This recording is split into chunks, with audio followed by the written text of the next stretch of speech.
Hey, yay, yay, yay, yay, yay. Let's go, let's go. Hello, everybody. Good morning. Good morning. Hold on one second. I want to do something again. I've been waiting a whole year to do this. One second. Hold on. You ready? Welcome to the 6th edition of the Volcano Innovation Summit. Oh my God. I've been waiting a whole year to say that.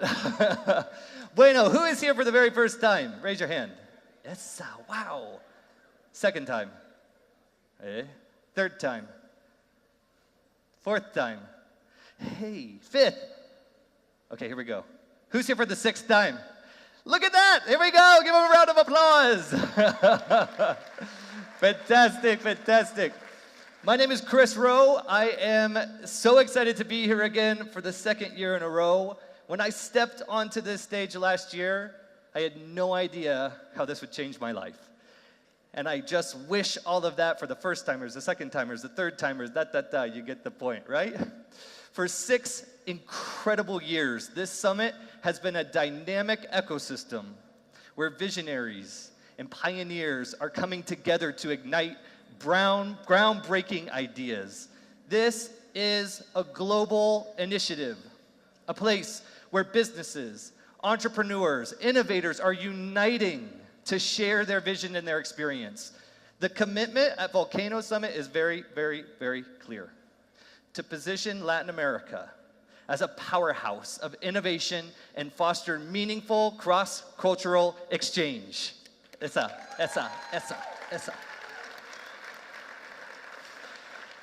Today, tomorrow, Monday, I think, it's gonna be days filled with inspiration and conscious leadership. But to kick things off, I'm gonna hand over the stage to very special guests who need no introduction. I'm gonna let them do all the talking. Please come onto the stage and take it over. We are ready for you. I'm not saying anything else. Here we go. Hello. Can we have the presentation? Actually, I don't have time to waste. That's the promise I did. So, can we have it? I will have to do what Chris do again, like go out and get like, hello, and let's go. There's no time to waste. The people that know me know that I tend to go into rabbit holes. Talking about rabbit holes, a really good fun fact. No, sorry. I'm late for a really important double date. So I will introduce myself later. Because the important question here is, who are you? Tick-tock, time is running. I live for creativity. I wish I say I live from creativity, but people that work in creativity know the struggle. I have been teaching for 20 years, and I'm the director of a digital design program for 10 years. So imagine that. I have been living in creative chaos, and I love it. I tell my students, do your research. And this is a thing that AI didn't help me. This is natural intelligence. I said, do your research because you cannot write research without reach. You do your research to reach, to connect, to make me care. So, provoke me a thought. You do the research because I want interesting questions. I want you to know the topic that we're going to talk. And that's the dialogue of the creativity. A director is not directing because this is more like an improv. We're working with what the student is giving to me, and then we're having some kind of line, and that line sometimes move away to a complete different path. Actually, Alejandro Jodorowsky said, like, failure is not anything but a path. Oh, yeah, that's a failure, actually. A change of path. Thank you. So, you will know how passionate I am, and I'm a really geek, so I love this last movie of Superman because of that touching moment of Kent, the father of the human father of Superman, that he said, parents aren't for telling their children who they're supposed to be. We are here to give you tools to help you make fools of yourself all by your own. So, This is my philosophy as a teacher. We listen, we don't judge. Escuchamos, no juzgamos. Bien. So, your attention matters. Actually, attention is the best gift you can give. Your undivided attention.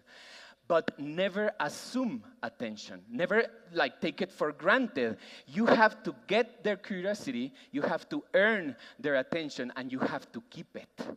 So, distraction is the enemy. And actually, all of us has the biggest enemy here. This tool is designed for distracting us. So, it is an amazing tool. I use it every day, but we need to know when to put it down. Why? Because California University said that once you are distracted, it takes the brain 23 minutes to go back again. So that are really not helping your creativity. You have to stop it. You have to put it in. Well, I'm not a doctor, so nobody called me like, I need an urgency designer right now. So I can turn it off and give myself the time that I need to actually work. Because I give you an amazing psychiatrist. Her name is Marianne Rojas. And she said, the things that make babies get attention to something is because it has light, movement, and sound. So imagine what phones are doing to our attention. Okay, I tell the students, creativity is not a skill, it's a state of mind. Picasso said yes, inspiration exists, but it has to find you working. It's not oh yeah, I'm a creative. No, you have to put yourself in the creative mode. And that's when things and magic happen. So, boost your retention. How you do it? By putting attention, by listening more than what actually there's a beautiful, I think it's a Dalai Lama that says, we have two ears and one mouth because we have to listen the double that when we talk, right? And take notes. Let me see who are taking notes right now. Yeah, we need more people taking notes. Taking notes make the retention, make something in the brain that keep it forever, right? And the secret ingredient is be a teacher. Because when you teach, that's a 95% of retention. Because you have to explain it, so you know it. I realize I'm in the business of failure. If students didn't make mistakes, they were not teachers. So I encourage them to fail. And I love this phrase, and the people that live this moment of the 60s and say, no, what you can do to what the country can do for you, but what you can do for your country. And NASA says, failure is not an option. No, it's always an option. Actually, it's the first option, but it's not the last if you're resilient. So try, fail fast, learn faster, and move on. And I want to share with you my biggest and more beautiful failure. This is a video game that didn't work. It's based on Frankenstein. It's one of my most beautiful stories. I love it, the artificial life. Pinocchio, Edward Scissorhands, all that archetypes. I love it. So I want to do it as a Latin American because we put lime in everything. It's a lime. It's a lime. And I'm not dumb. I know I'm surrounded by entrepreneurs here, so let's give me a talk. And if it's a passion project, you have to embrace. My English is not very good looking, but ahí vamos, entendiéndonos, ¿verdad? Okay. Embrace the mess. Because passion projects, you know when you start, but you never know when it finishes. But you flow, and you love it. So, sorry, rabbit hole. Okay, time is money, and I'm really poor. So, Frank Herbert, Dune, beautiful book, now movie. And actually, I recommend you a documentary of Alejandro Jodorowsky, Dune. It was a big failure, but that was the seed that make Blade Runner exist, that make Alien exist, that make Star Wars exist. So it's not a failure. It was the seed for new stories to begin. Rooted to race. Okay? Rooted to rise. No, rise is the thing that, no, okay. So, fear is the mind killer. And it's a beautiful, really grounded phrase. And it's true. Why? Because fear and learning don't mix. Oh, what are you waiting for getting inspired? The last minute panic? No, you're not going to learn. You're going to be in your mode of survival. You're not going to learn. There's a beautiful phrase that I say to my students all the time. I said, yes, we don't learn from experience. We learn from reflecting on the experience. So, let's take work as a playground. That's the rule. Why? Because when we play, fears disappear. We have never seen a kid playing with fear. No, they get brave and they jump and they do things. So let's take it like that. And that's why I love, this is my favorite class and topic to give, is storytelling and of course, Joseph Campbell's Hero's Journey. And it's not about heroes. I know that now we are so surrounded by superheroes and DC universes and Marvel universes, but the hero's journey is about the human condition. It's about failing and do it again and again and again. So, Joseph Campbell said, follow your bliss, and the universe will open doors where there were only walls. And that's what the Japanese term ikigai come from. Iki from life and gai from worth. So that which gives you life worth, meaning or purpose. And it's a beautiful graph that is basically the interconnection of what you love with what the world needs, with what you get paid for. Sometimes not that good, but still paid, and what you are good at. And when you mix those four, you find your ikigai, your happiness of always being busy. And that's your superpower, and all of us has it. We have to find it. We have to find our bliss. And of course, education is mine. It's my ikigai. So now let me introduce myself. My name is Chema Bonilla, but you can call me Chemaltenango, the land of creatives. So I hope I make you care. Thank you. And that's it. And I do it on time. Woo! I didn't get into rabbit holes. Metiendo ahí por las ramas. Hablando de ramas. Okay, so it's time to talk to Guatemalans with real superpowers. And it's an honor that I have this moment to really give a short but really profound interview to two amazing superheroes. One is Gaby Moreno, that her superpower is music. We all know it. And Harris Whitbeck, that his superpower is storytelling. So, let me introduce Gaby. Gaby has over 100 songs and 9 published albums. I love to show it. Why? Because she don't like to talk about that, so that's why she have me. I love to talk about that. And if we talk about awards, she has 5 Latin Grammy nominations, 3 wins,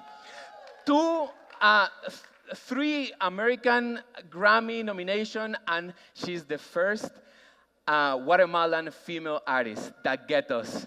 You know, so just look at that. Just look at that. And we're going, look at that. She's the Emmy nominee for Parks and Recreation. If you have seen the show, the music, tan, tan, tan, tan, is Gaby. I know she don't like, and even to show the Grammy, I have a picture of myself holding it. But these recognitions reflect her dedication and excellence in music. I have the luck to share a crazy family with her. That's why I know her from 40 years. We actually were born in the same year. We are elder millennials, so respect us. And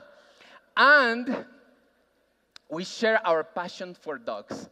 Dogs has always been part of our life and our hearts. You can see there Oki and Pepe. And we love our curly hairs. I still have it, so that's a miracle. So yes, that's slow-mo. I will keep it forever, even when I'm completely bald. Since we're really young, we know what we want to do. Gaby with music, and I'm directing. Doing nothing, but I'm directing. And look at that attitude. So I have been a collaborator of Gaby 30 years. She was 10 when she stand for the first time in the Teatro Nacional. And amazing. It feel like she was always doing it forever. And the stupid guy with that is moving the balloon in the other direction, that's me.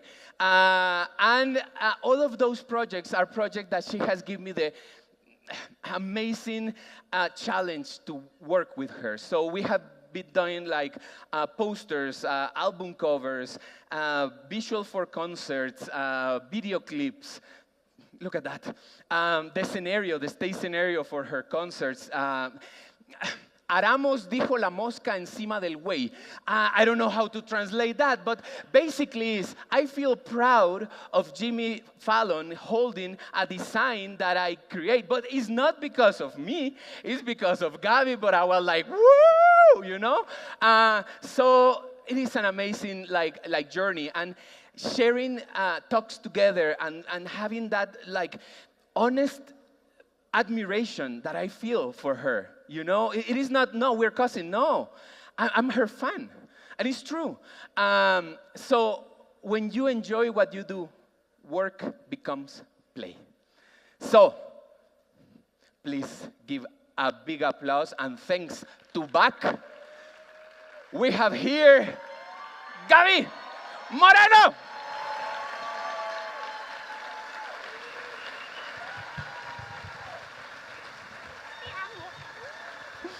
Véngase, señora.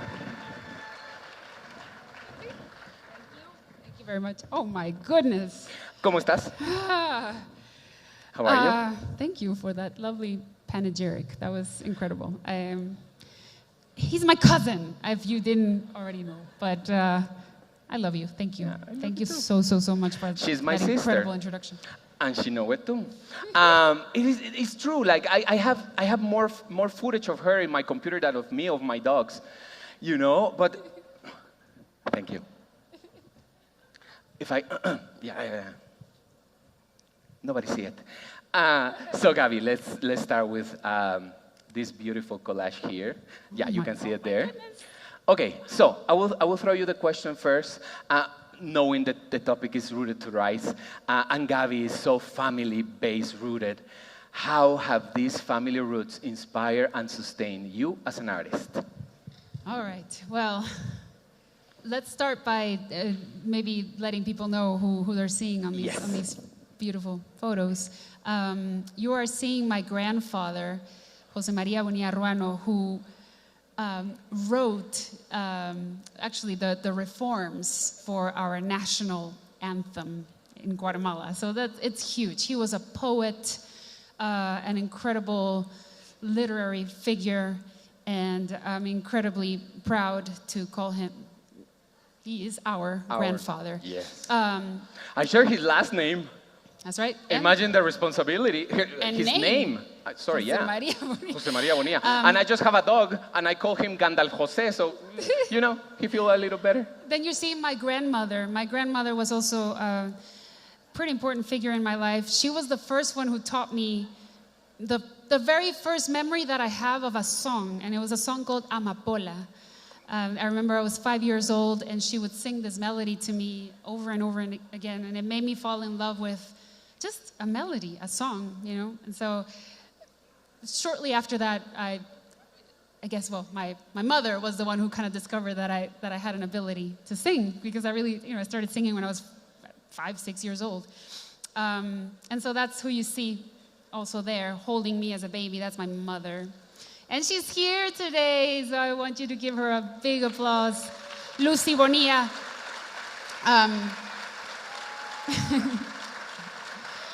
My mother is a pretty important figure also here in Guatemala, from radio and TV. She started working when she was 15, just the biggest, the hardest working woman I have known in this business, and inspired me in so many ways. So again, super proud to call her my mother, and I'm very proud of my family, of my sisters as well. My other sister is here, Ana Lucia Moreno. Another big applause. I love her.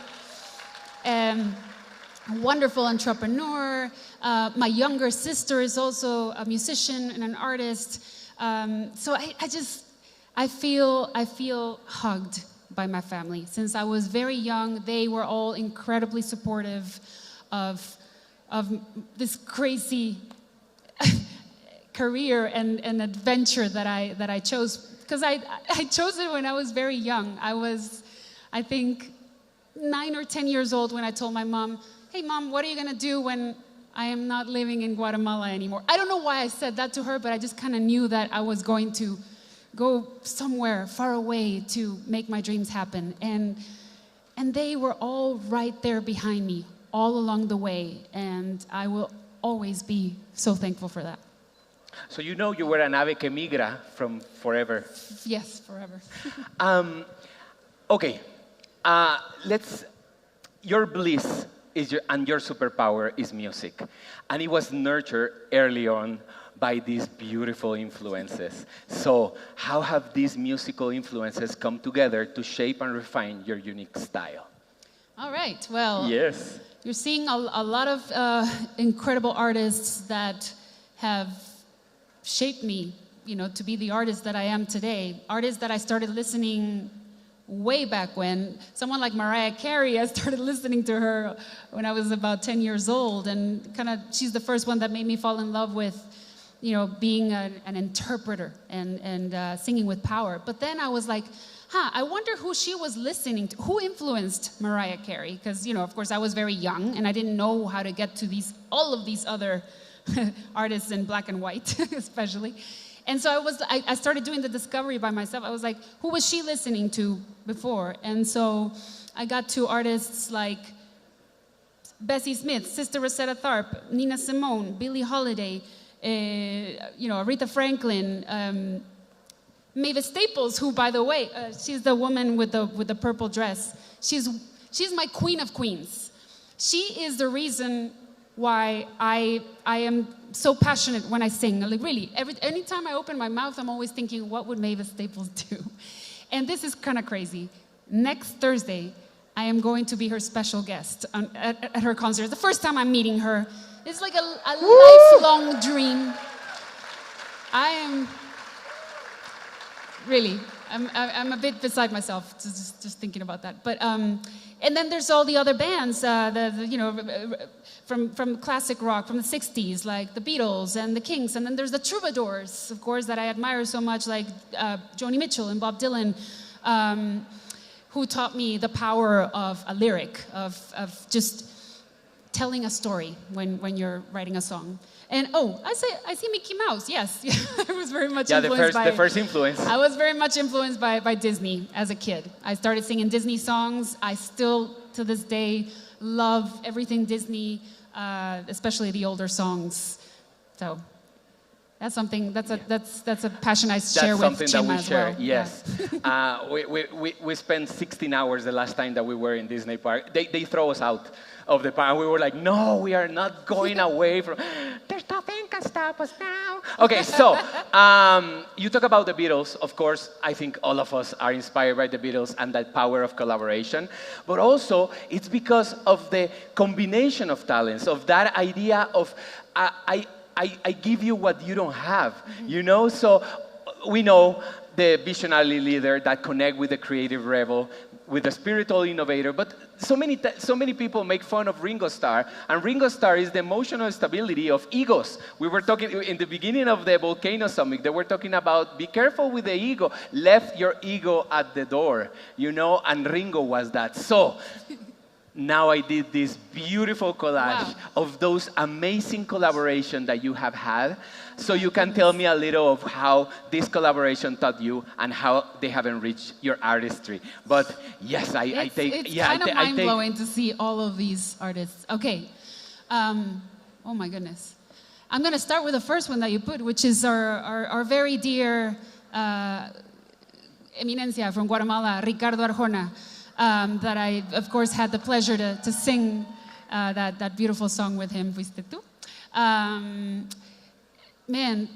Ricardo was just a light in my life, really. He really believed in what I was doing, and at the time, I was very much immersed in my own world of blues and jazz, and he came to me and he was like, I know the type of artist you are. I know what you do, but try to come into my world and see see what happens. Let's see what we can create.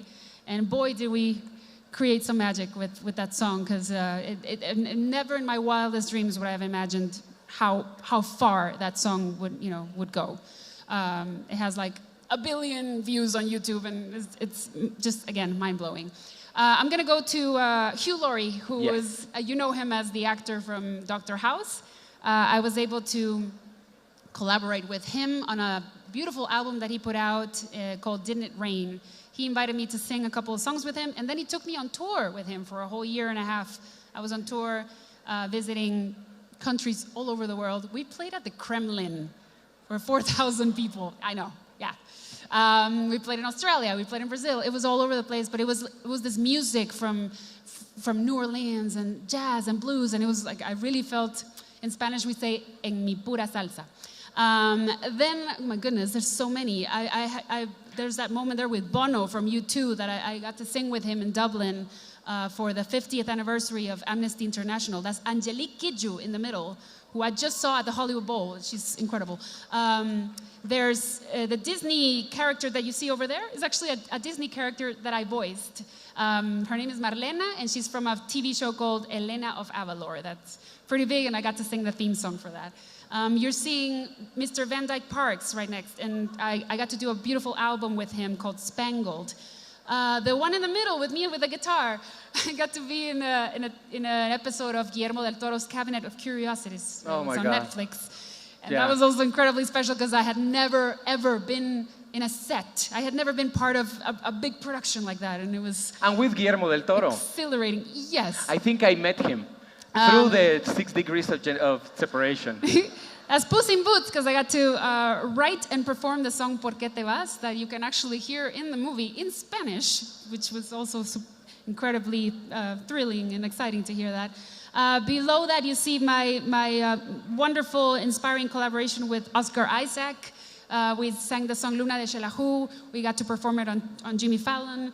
Then you're seeing with Andrea Bocelli. That was actually a concert here in Guatemala.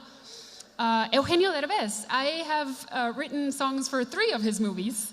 The last one for his movie Radical. Omar Portuondo, the legend from Cuba. I was able to, oh my God, I feel so bad. All these things. Omar Portuondo, she's 94 years old, and I got to produce her album Vida, which also won the Latin Grammy for Best Tropical Album. And then below that is just all friends and amazing artists that I've had the pleasure of collaborating with. Natalia Lafourcade, El David Aguilar, our beautiful Yahaira Tubac, a wonderful pianist from Guatemala. Right there, I think she was only like maybe 8 or 9 years old, and just a prodigy of the piano. And the last picture is my friends Diego Contreras and Ernesto Abrego. They're like one of the finest directors from here, from Guatemala, and I got to do a musical short film that we just released last year. It's called Lamento, and it has won some pretty amazing prizes at film festivals, and it's like the first time that I do something like that, so that was pretty cool. Thank you, Chema. Yes, and this last question, I would not make it an answer with words. Well, at least not with just spoken words, because we are alive because we are in motion. Yeah. And you, my friend, has been in motion. You have been through 50 countries, bringing Guatemala. Actually, I have this joke. That's all the countries that she has been. Okay, and their last video clip, Lamento, it's all about the journey of the immigrant and the memory of the person that has to leave their country, So I think, I would jump the question because I will go directly to one of your anthems. That I think it's the best way to encapsulate this beautiful interview with the best way that you know how to express, that is through music. So I will really ask you to play to us Fronteras. Okay, yes. I shall do that. Can I tell you the crazy story about this song, right as they're setting it up? So many years ago, I was asked to write a jingle, a 30-second jingle for a Sears commercial that was being directed by Diego Luna. And they were like, it needs to be a song, again, 30 seconds, that speaks to the Latin immigrants that are living in the United States and how they are straddling the fence, between those two cultures. And so I was like, okay, I think I can do this. So I'm going to write a bit of a Spanglish song. And so I wrote 30 seconds of the song, and I sent it to them, and they loved it, and they used it for the commercial. And it was used, I think, for like a whole year. And then after that, luckily, I didn't give away the rights to the song, so the rights came back to me. And I was like, you know what? I really love, there's something in the song that really speaks to me, of course, because I'm an immigrant. I've been living in Los Angeles for 25 years. And so I finished it, and I was like, I'm going to finish this whole song, and it's going to be like my own little personal anthem. Well, anyways, I put it on my album Ilusión that came out in 2016. And then something really magical happened with the song that it just took a life of its own, and especially here in Guatemala. Students from schools started sending me the song. They were singing it during the month of independence. Ooh, so maybe right about now, I'm probably gonna start getting some videos that they always warm my heart, because it shows me that songs travel far, songs are immigrants, songs, they can just take a new shape and form, and people can make it their own, and that's the beauty. That's the beauty about and the power of music and of songs and our storytelling. So this is called Fronteras, and it goes like this.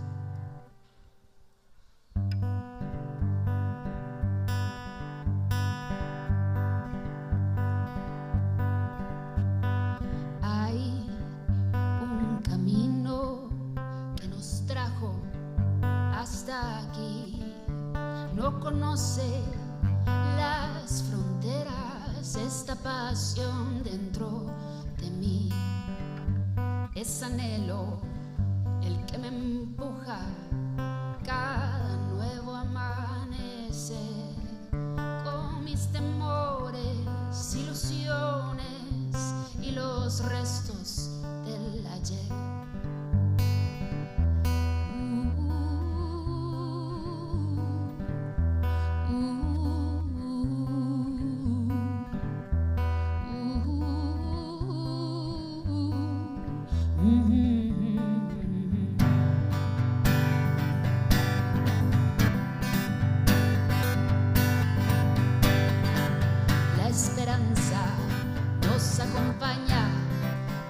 Ella nada nos puede detener.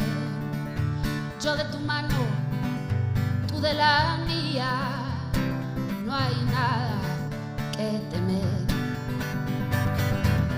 Y río y bailo, está en mis venas, y libre sueño.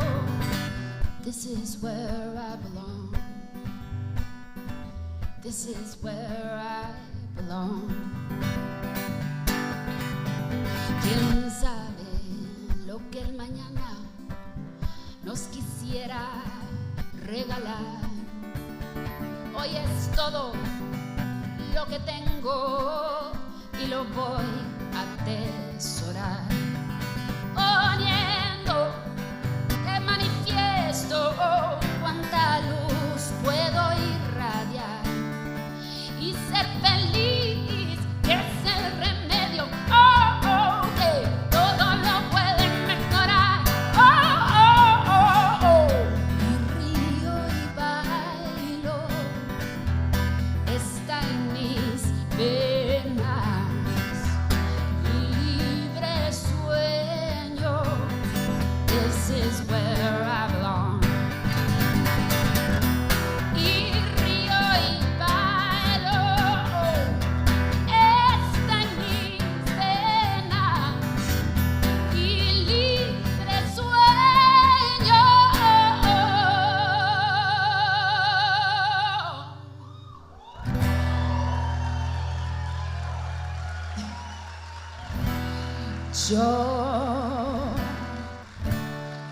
pertenezco aquí.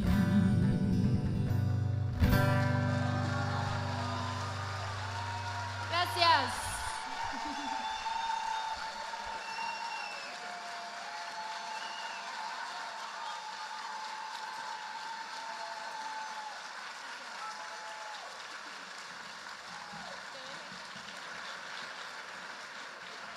Gracias. Votamos. Te quiero mucho. Te quiero mucho.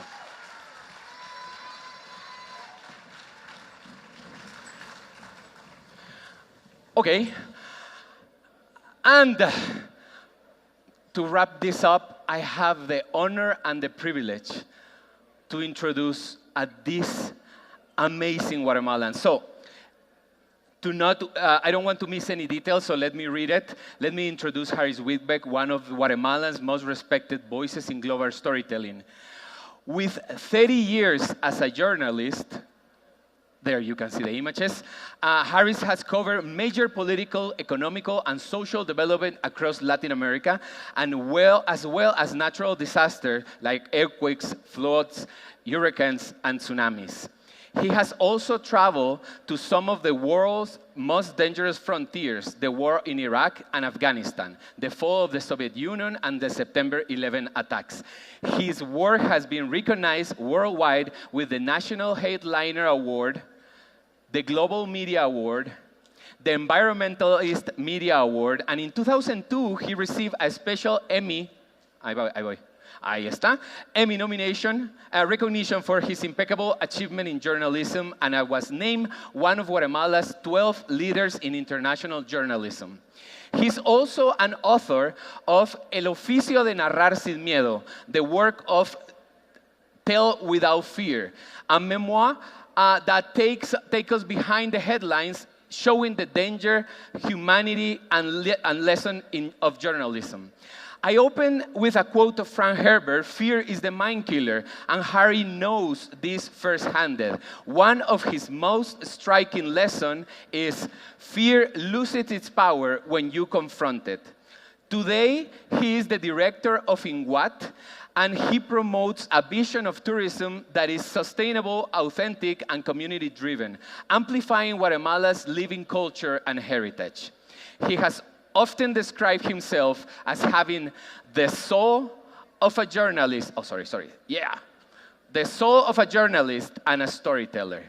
And that dual vocation to narrate and to serve define his journey. So let's give a round of applause to Harris Whitbeck.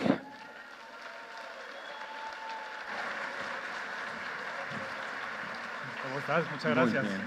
I promise not to sing. There's no way I can top Gaby Moreno. Please take a seat. Acá?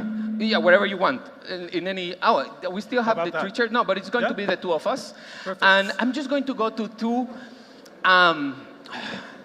Wait, give me. Ahí está.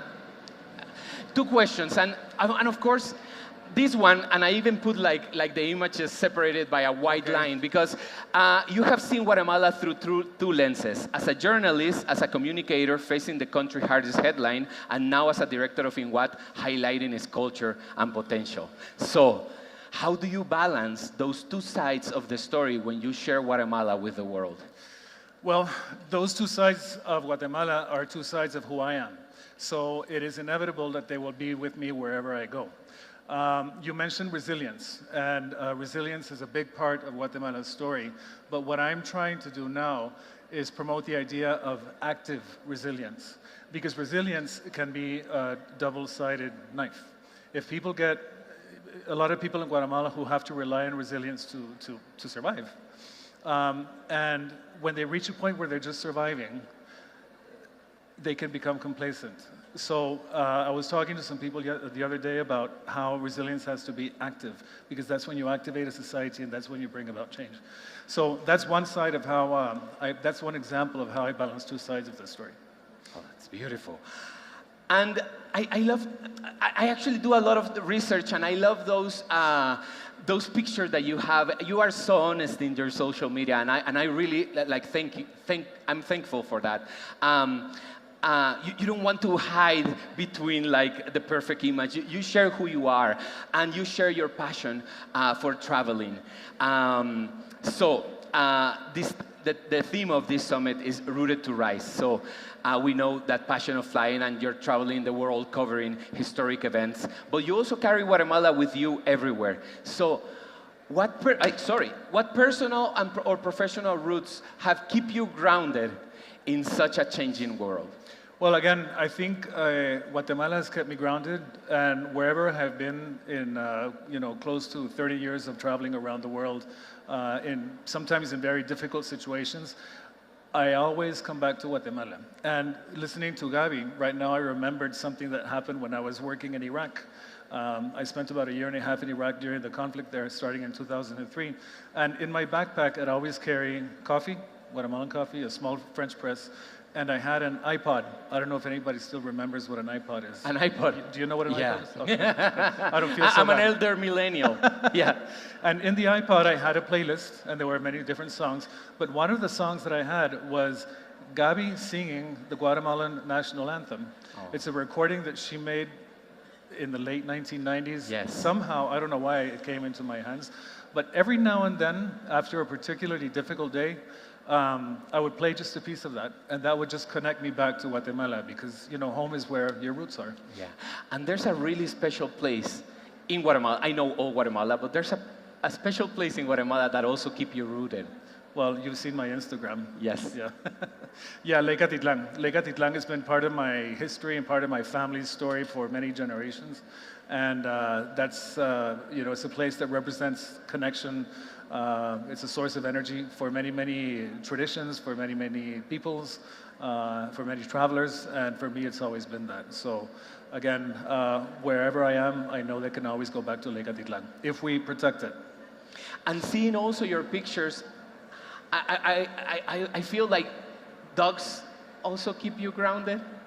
Dogs also keep me grounded. In fact, I asked if this event was pet friendly, and I was told it was, but I decided not to bring Chucho, my dog, because his Chucho is called Chucho. He would have stolen the show.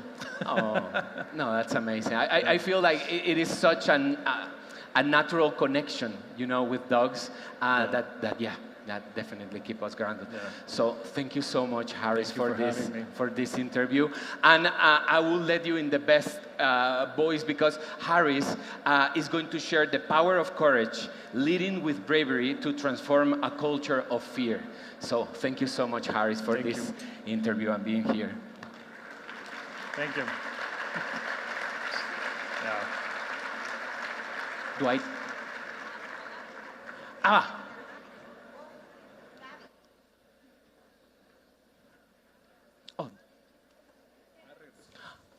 You're coming back? Oh, see. Oh, sorry. I tend to go to rabbit holes. I'm just trying to be really respectful of time. But if they give me the possibility of keep interviewing them, yes, I will. Oh, nice. Okay, thank you so much. So, yay. Let me get again to my setup. Oh, I'm so thankful. Thank you so much. Harris and Gaby, both of you are true ambassadors of Guatemala. Through music and through storytelling, you have connected with emotion and built careers that defined by integrity. So, what do you feel is Guatemala's most impactful narrative to share with the world? Me? Yeah. For me, it's being able to tell the world of just the wonderful culture that we have in Guatemala and the stories that we can tell.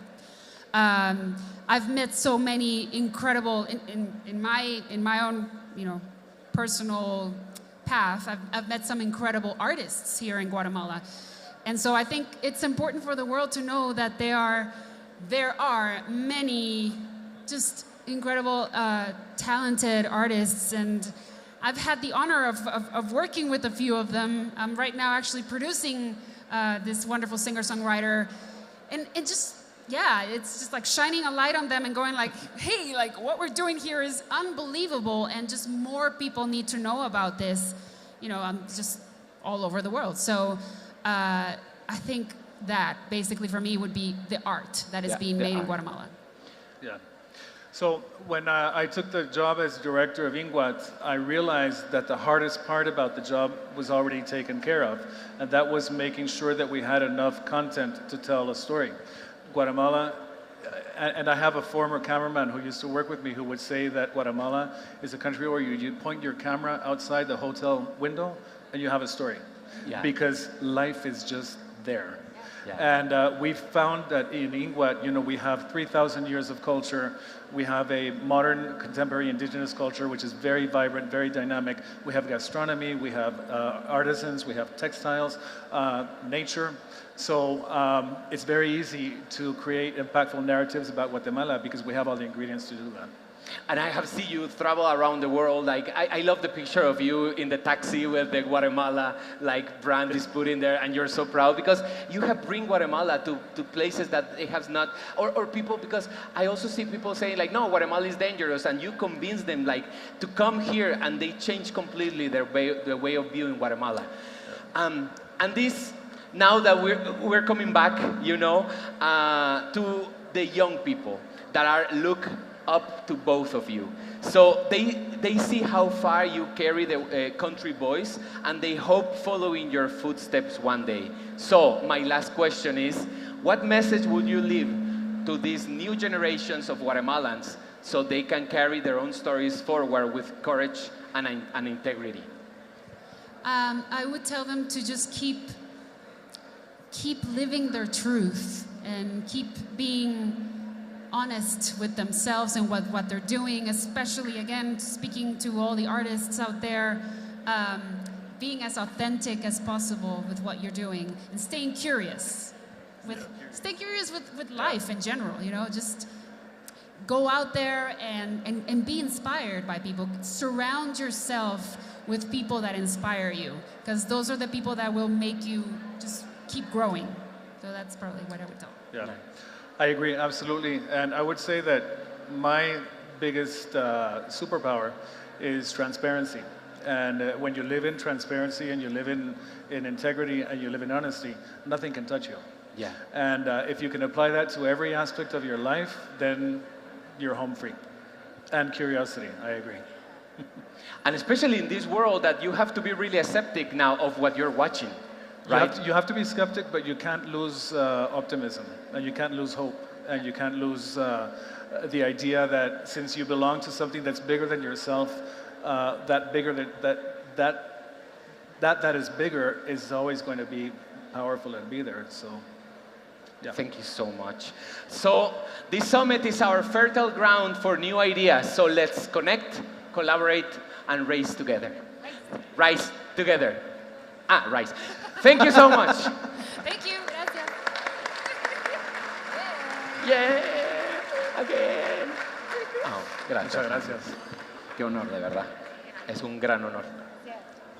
So, let's move on. I think you, yeah.